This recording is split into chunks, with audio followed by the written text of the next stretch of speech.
ఓం శ్రీ గురుభ్యో నమ. ఓం శ్రీ గణేశాయ నమ.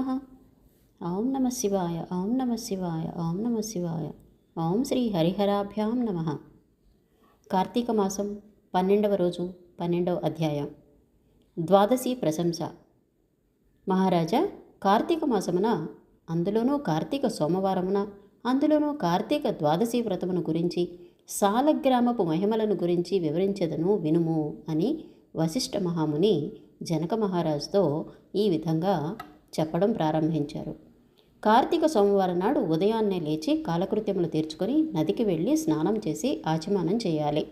తర్వాత శక్తి కొలది బ్రాహ్మణులకు దానమిచ్చి ఆ రోజంతా ఉపవాసం ఉండి సాయంకాలమున శివాలయమునకు కానీ విష్ణు ఆలయమునకు కానీ వెళ్ళి దేవుని పూజించి నక్షత్ర దర్శనము చేసుకునే పిమ్మట భుజించాలి. ఈ విధంగా చేసిన వారికి సకల సంపదలు కలగటమే కాకుండా మోక్షం కూడా కలుగుతుంది. కార్తీక మాసంలో శని త్రయోదశి వచ్చిన ఎడల ఆ వ్రతం ఆచరించినచో 100 రెట్లు ఫలితం కలుగుతుంది. కార్తీక శుద్ధ ఏకాదశి రోజున పూర్ణ ఉపవాసం ఉండి ఆ రాత్రి విష్ణు ఆలయమునకు వెళ్ళి శ్రీహరిని మనసారా ధ్యానించి శ్రీహరి సన్నిధిని పురాణ కాలక్షేపము చేసి మరునాడు బ్రాహ్మణ సమారాధన చేసితే 1,000,000 యజ్ఞముల ఫలితము కలుగుతుంది. ఈ విధంగా చేసిన వారికి సూర్యగ్రహణ సమయమున గంగానదిలో స్నానము చేసి 1,000,000 బ్రాహ్మణులకు భోజన దానము చేసిన ఎంత పుణ్యము కలుగుతుందో దానికంటే అధికముగా ఫలితము కలుగుతుంది.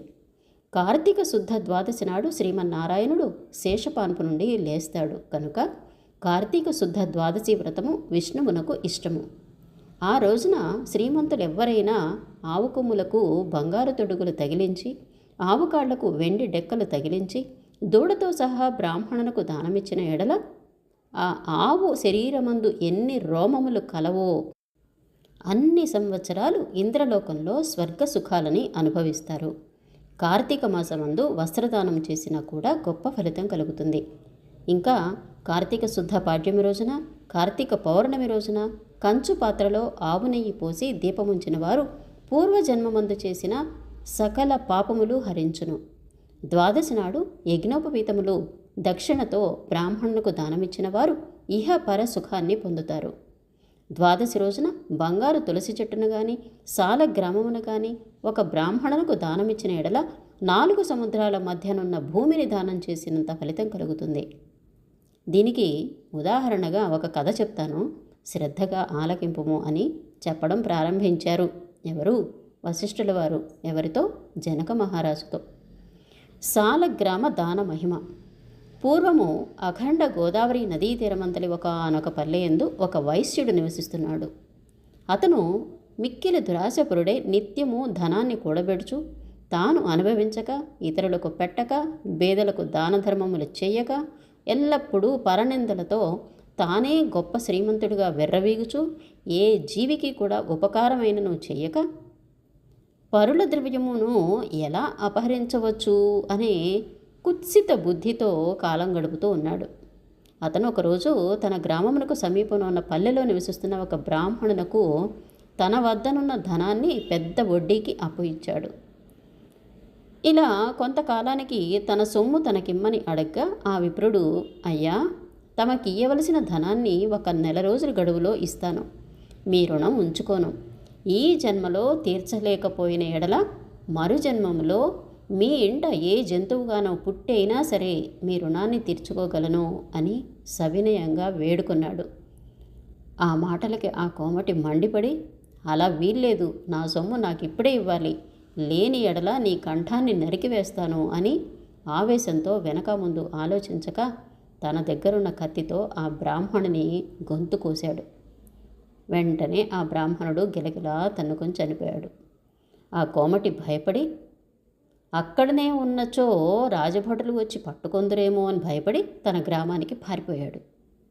బ్రాహ్మణ హత్య మహాపాపం కనుక అప్పటి నుండి ఆ వైశ్యునకు బ్రహ్మహత్య పాపం ఆవహించి కుష్ఠవ్యాధి కలిగి నానా బాధలు పడుచు మరికొన్నాళ్లకు మరణించాడు. వెంటనే యమదూతలు వచ్చి అతన్ని తీసుకుని పోయి రౌరవాది నరక కూపంలో పడేశారు. ఇలా ఉండగా ఆ వయసునికి ఒక కుమారుడున్నాడు. అతని పేరు ధర్మవీరుడు.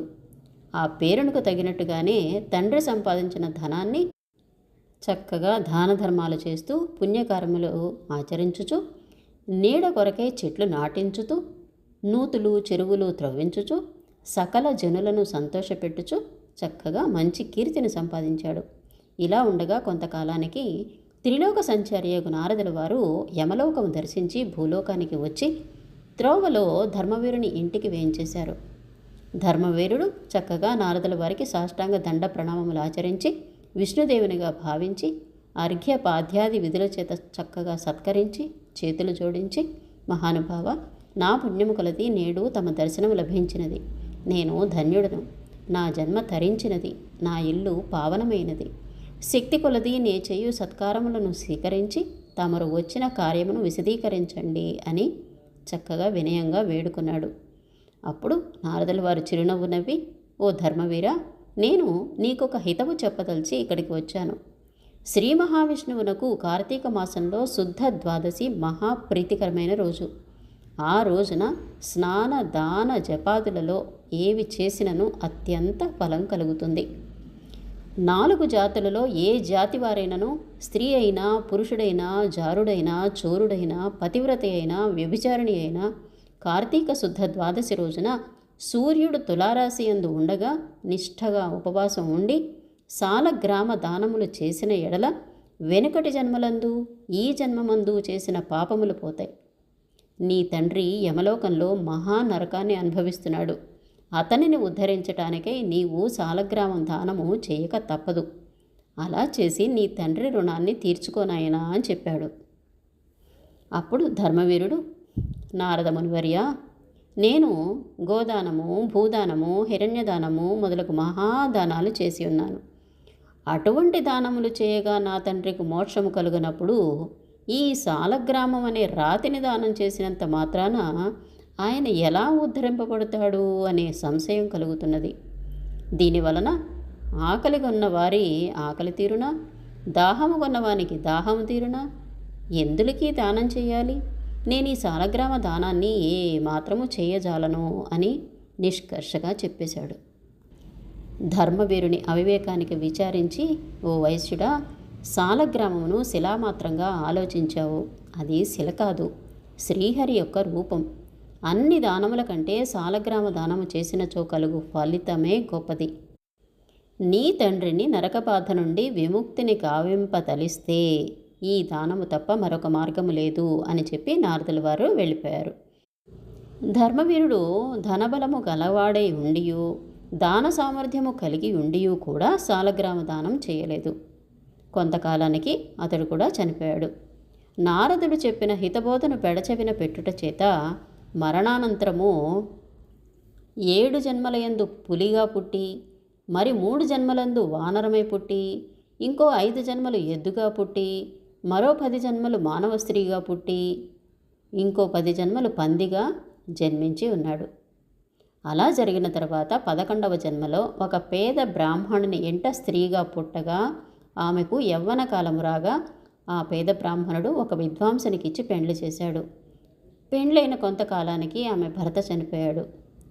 అరే, చిన్నతనమందే ఆమెకు అష్ట కష్టములు సంభవించినందుకు తల్లిదండ్రులు, బంధుమిత్రులు చాలా బాధపడ్డారు. తండ్రి ఆమెకు ఈ విపత్తు ఎందువలన కలిగింది అని దివ్య దృష్టితో గ్రహించి వెంటనే ఆమె చేత సాలగ్రామ దానము చేయించి, నాకు బాలవైధవ్యమునకు కారణమైన పూర్వజన్మ పాపము నశించుగాక అని చెప్పించి సాలగ్రామ దాన ఫలితాన్ని ధారపోయించాడు. ఆ రోజు కార్తీక సోమవారం మొగట వలన ఆ సాలగ్రామ దాన ఫలముతో ఆమె భర్త జీవించాడు. తర్వాత ఆ నూతన దంపతులు చిరకాలము సకల సౌఖ్యములతో జీవించి జన్మాంతరమున స్వర్గమునకు వెళ్ళారు. మరికొంతకాలానికి ఆ బ్రాహ్మణ పుత్రిక మరొక బ్రాహ్మణుని ఎంట కుమారుడిగా పుట్టి నిత్యము సాలగ్రామ దానము చేయొచ్చు ముక్తి పొందాడు. కాబట్టి ఓ జనక మహారాజా, కార్తీక శుద్ధ ద్వాదశి రోజున సాలగ్రామ దానమును చేసిన దాన ఫలము ఇంత అంతా కాదు, ఎంతో ఘనమైనది. కాబట్టి నీవు కూడా ఆ సాలగ్రామ దానమును చెయ్యము అని వశిష్ఠుల వారు జనక మహర్షితో చెప్పారు. ఇంతటితో కార్తీక మాసంలో 12వ రోజు పారాయణం సంపూర్ణం.